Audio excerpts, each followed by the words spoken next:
Doctor ortho Ayurvedic oil और capsule. अब दर्द भी घुटने टेकेगा।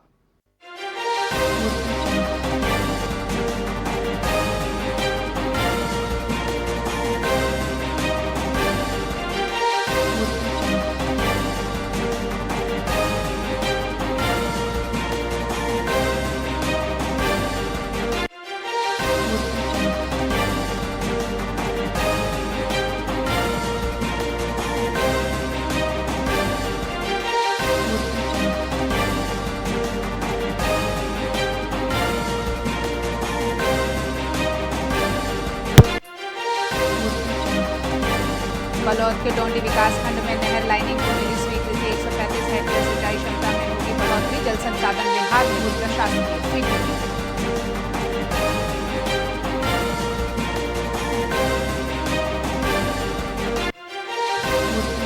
रायपुर में बनेंगे एक साथ 7 ओवरब्रिज। ओवरब्रिज से ट्रैफिक जाम से मिलेगी राहत। 20 मिनट यात्रा समय की बचत।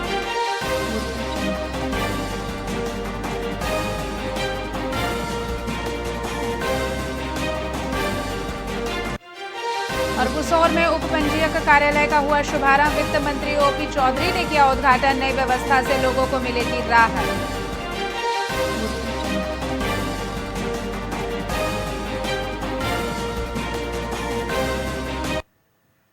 नमस्कार, स्वागत है आपका वीआईपी न्यूज में। मैं हूं आपके साथ डॉक्टर रानी रायकवार। रुक करते हैं खबरों की ओर। छत्तीसगढ़ की खबर की शुरुआत करते हैं बीजापुर की खबर के साथ।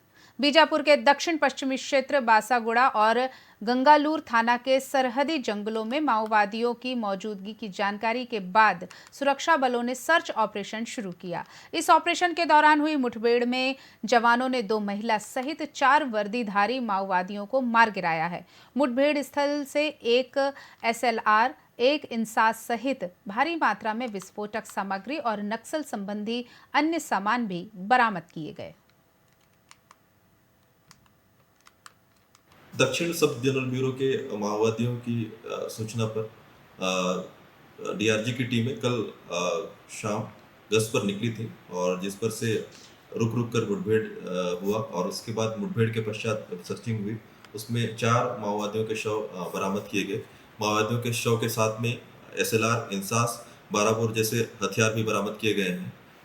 चारों जो शव हैं उनकी शिनाख्त भी हुई है, जिसमें वो दक्षिण सब जनरल ब्यूरो के ही माओवादी हैं, जिसमें 3 ACM स्तर के माओवादी और 1 पार्टी मेंबर स्तर का माओवादी मारा गया है। दक्षिण सब जनरल ब्यूरो के माओवादियों कलेक्टर मिश्रा ने जनदर्शन कार्यक्रम में ग्रामीण क्षेत्रों से आए लोगों की समस्याएं सुनी और उनके आवेदन भी लिए, जिसमें वन पट्टा दिलवाने संबंधी अनुरोध भी शामिल है। जनदर्शन कार्यक्रम का उद्देश्य आम नागरिकों की समस्याएं सुनना और उनका निराकरण करना है। आमतौर पर ऐसे मामलों में कलेक्टर संबंधित विभागीय अधिकारियों को आवश्यक निर्देश देते हैं ताकि पात्र ग्रामीणों को वन पट्टा समेत अन्य सरकारी योजनाओं का लाभ मिल सके। हालांकि वन पट्टा जारी करने की प्रक्रिया के लिए संबंधित दस्तावेजों की जांच और विभागीय कार्रवाई अनिवार्य होती है। हम लोग वन अधिकारी पट्टा के लिए आए हैं। हम लोग 3 पीढ़ी से करते आ रहे हैं सर। हम लोग को पट्टा नहीं बन रहा। कलेक्टर साहब अभी बना के दूंगा बोले। हमारा गांव में 40-50 लोगों का नहीं बना। हम लोग वन अधिकारी पट्टा के लिए आए हैं। हम लोग 3 पीढ़ी से करते आ रहे हैं सर। हम लोग को पट्टा नहीं बन रहा। कलेक्टर साहब अभी बना के दूंगा बोले। हमारा गांव में 40-50 लोगों का नहीं बना। हम लोग वन अधिकारी पट्टा के लिए आए हैं। हम लोग 3 पीढ़ी से करते आ रहे हैं सर। हम लोग को पट्टा नहीं बन रहा। कलेक्टर साहब अभी बना के दूंगा बोले। हमारा गांव में 40-50 लोगों का नहीं बना। हम लोग वन अधिकारी पट्टा के लिए आए हैं। हम लोग 3 पीढ़ी से। पूर्व विधानसभा अध्यक्ष धर्मलाल कौशिक ने प्रधानमंत्री नरेंद्र मोदी द्वारा मन की बात कार्यक्रम में बिल्हा के नगर पंचायत के स्व सहायता समूह की महिलाओं की सराहना पर आभार व्यक्त किया। उन्होंने कहा कि पीएम मोदी द्वारा केवाच्ची गांव के ढोड़की ग्राम की महिलाओं द्वारा ठोस और तरल अपशिष्ट प्रबंधन में किए गए कार्यों को सराहा गया। वहीं महिलाएं घर से कचरा इकट्ठा करके प्लास्टिक और अवांछनीय वस्तुओं को अलग कर खाद्य उत्पादन कर रही हैं, जो उन्हें आर्थिक रूप से सशक्त बना रहा है। कौशिक ने इसे बिल्हा विधानसभा, बिल्हा और पूरे प्रदेश के लिए गर्व का विषय बताया। उन्होंने कहा कि प्रधानमंत्री नरेंद्र मोदी के नेतृत्व में स्वच्छ भारत अभियान मिशन को आगे बढ़ाने के साथ साथ मातृशक्ति को सशक्त बनाने की दिशा में सरकार निरंतर प्रयासरत है। हम सबका सौभाग्य है कि आज मन की बात में देश के यशस्वी प्रधानमंत्री माननीय मोदी जी के द्वारा मन की बात के अंतर्गत में बिल्हा विधानसभा अंतर्गत ग्राम पंचायत के वाची के आश्रित ग्राम ढोड़की के स्व सहायता समूह के बहनों के द्वारा ठोस एवं तरल अपशिष्ट प्रबंधन के अंतर्गत घर घर से कचरा इकट्ठा करना, प्लास्टिक को अलग करना, अन्य सामान को अलग करना और उससे खाद बनाना और खाद बना करके विक्रय करना, और विक्रय के साथ में महिलाओं में जिस प्रकार से आर्थिक संपन्नता आ रही है, इसके लिए मैं उनको बधाई देता हूं कि आपने गांव में एक बहुत अच्छा वातावरण का आप लोगों ने तैयार किया है। और तैयार करने के बाद में आज मन की बात में उस बात का उल्लेख हुआ है। न केवल हम बिल्हा वासियों के लिए बल्कि हमारे बिल्हा विधानसभा के लिए, छत्तीसगढ़ वासियों के लिए ये हम सबका सौभाग्य है कि मन की बात में जब उल्लेख हो तो निश्चित रूप से वहाँ के हमारे सभी जनप्रतिनिधि, स्व सहायता के समूह की बहनों सब बधाई के पात्र हैं और मैं उनको बहुत बहुत बधाई देता हूँ। हम सबका सौभाग्य है कि आज मन की बात में युवती को सोशल मीडिया पर दोस्ती कर शादी का झांसा देकर डोंगरगढ़ के लॉज होटल में दुष्कर्म करने वाले उत्तर प्रदेश के युवक विकास सिंह को पुलिस ने गिरफ्तार कर लिया है। जानकारी के अनुसार पीड़िता की आरोपी से साल 2020 में सोशल मीडिया से जान पहचान हुई थी, जो धीरे धीरे प्रेम प्रसंग में बदल गई। जुलाई 2023 में आरोपी और पीड़िता डोंगरगढ़ के लॉज होटल में रुके, जहाँ शादी का झांसा देकर आरोपी ने युवती के साथ शारीरिक संबंध बनाए। इसके बाद आरोपी ने शादी करने से मना कर दिया। डोंगरगढ़ पुलिस ने मामले की जांच की और आरोपी युवक को कर्नाटक के बेंगलुरु से गिरफ्तार किया। पीड़िता जो थी कोरबा की रहने वाली थी।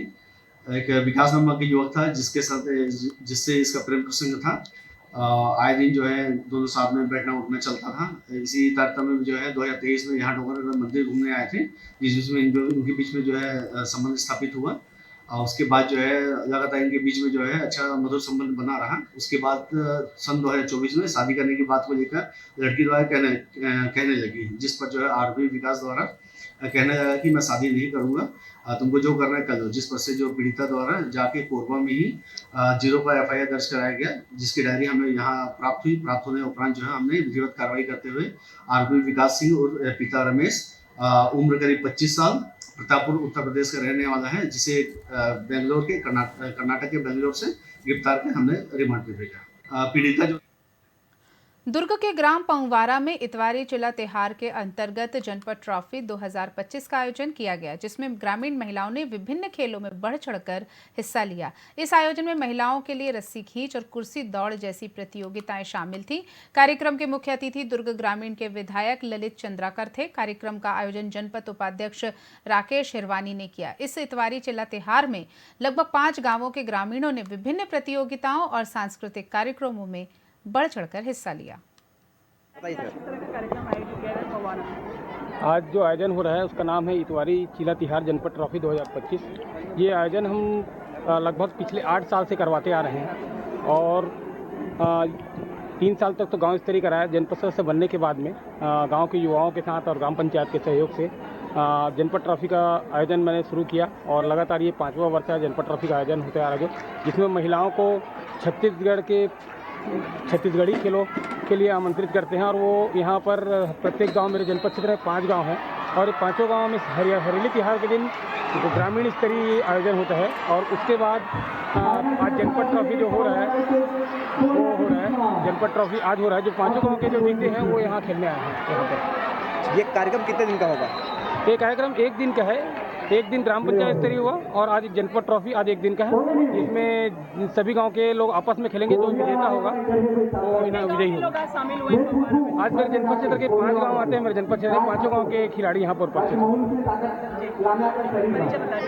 जी, मैं राकेश सिवानी, जनपद उपाध्यक्ष दुर्ग। जब हमारी सरकार थी, माननीय भूपेश बघेल जी मुख्यमंत्री थे, तो छत्तीसगढ़ी संस्कृति को बढ़ावा देने का काम शुरू किया गया।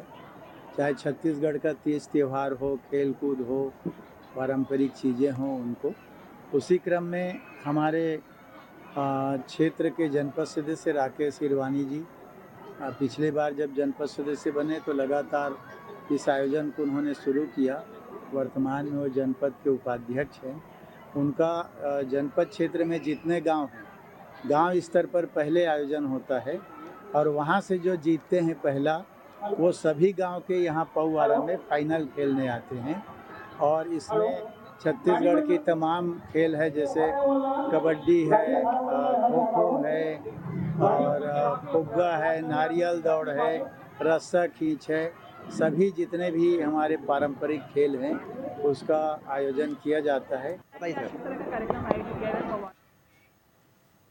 भिलाई के जेपी नगर स्थित Swami Atmanand English medium school के विद्यार्थी शिक्षकों की कमी से जूझ रहे हैं। विशेषकर कला संकाय में सत्र 2025 में अभी तक एक भी शिक्षक उपलब्ध नहीं कराया गया है, जिससे उनकी पढ़ाई बाधित हो रही है। परेशान छात्रों ने पूर्व में प्राचार्य और जिला शिक्षा अधिकारी से गुहार लगाई थी, पर सुनवाई न होने पर अब जिला मुख्यालय पहुंचकर कलेक्टर से जल्द शिक्षकों की नियुक्ति की मांग की है।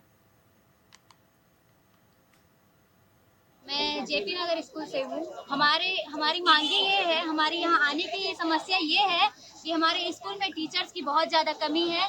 पिछले साल से ऐसा चल रहा है। 11 से हमें टीचर्स की बहुत मांगे हैं, टीचर्स की बहुत कमी है हमें। 11 भी हम जैसे तैसे करके निकाले हैं, 12th में भी ऐसी कर रहे हैं। 12th बोर्ड एग्जाम है, हम प्रिंसिपल से कहे हैं कि हमें टीचर्स चाहिए। टीचर्स की मांग हम रोज कर रहे हैं। हमें जवाब यही मिल रहा है कि टीचर्स अभी आने वाले हैं, उनको आने वाले हैं, बस यही टीचर्स का जवाब मिल रहा है। हम कितने दिन तक ये सब सुनेंगे? बस इसी वजह से हमारा यहाँ आने का कारण है। टीचर्स की बहुत ज़्यादा कमी है। 9 से लेकर 12 तक टीचर्स की कमी है। और अभी Swami Atmanand English medium school बना है, अभी पहली से लेके 9वीं तक, वहाँ भी कोई टीचर्स नहीं है। हमारे 12th क्लास की लड़कियाँ, बॉयज एंड गर्ल्स दोनों जा रहे हैं पढ़ाने के लिए। इतनी ज़्यादा हमारी समस्या हो चुकी है। मैं सेजस जेपी नगर कैंप 2 भिलाई से आए हैं। मैं क्लास 12 आर्ट्स का स्टूडेंट। हमारे स्कूल में आर्ट्स के टीचर नहीं है। आर्ट्स के स्टूडेंट बहुत ज़्यादा हैं और कई लोग 11th वाले, हम लोग की जूनियर वाले को ऐसा कहा गया है कि आर्ट्स के टीचर नहीं। आप लोग आर्ट्स न ले, कॉमर्स, साइंस, बायो ये सब ले लीजिए, क्योंकि आर्ट्स के टीचर नहीं है, वो अपनी जवाबदारी है, ऐसा बोल के टीचर लोग बताए। टीचर लोग बोले हम लोग इतना लेटर डाल रहे हैं शासन प्रशासन को, डीओ में, कलेक्ट्रेट में, लेकिन कोई वो नहीं हो रहा है। तो हम लोग भी क्या करें? हम लोग से जितना बन रहा है हम लोग कर रहे हैं। तो हम लोग सीधा कलेक्ट्रेट आए हैं कि अब हम डायरेक्ट बात पहुँचाएं। बस्तर की बेटियों की तस्करी मामले में कांग्रेस द्वारा आरोपियों का पक्ष लेने पर भाजपा ने कड़ा विरोध जताया। भाजपा ने आरोप लगाया कि राहुल गांधी, प्रियंका गांधी और कांग्रेस नेता तुष्टीकरण की नीति अपना रहे हैं। वहीं भाजपा ने कहा कि छत्तीसगढ़ कांग्रेस को बेटियों के साथ खड़ा होना चाहिए था, लेकिन वे अपने नेताओं के निर्देशों पर चल रहे हैं। भाजपा ने दोहराया कि विष्णुदेव साय सरकार बेटियों की सुरक्षा के लिए पूरी तरह संकल्पित है। वहाँ रे कांग्रेसियों, छत्तीसगढ़ की बेटियों की तस्करी का जिन पर आरोप है, उनके पक्ष में आप खड़े हो रहे हैं।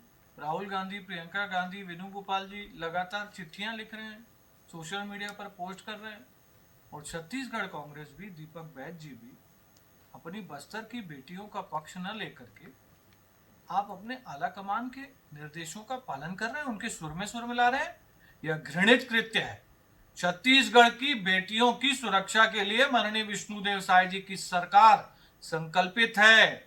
और आज ये फिर से प्रमाणित हो गया कि छत्तीसगढ़ के कांग्रेस के नेता जब छत्तीसगढ़ वासियों को उनकी जरूरत होगी उनके पक्ष में खड़े नहीं होंगे, ये अपने आकाओं की ही बात मानेंगे। छत्तीसगढ़ की बेटियां कभी कांग्रेस को माफ नहीं करने वाली है। वह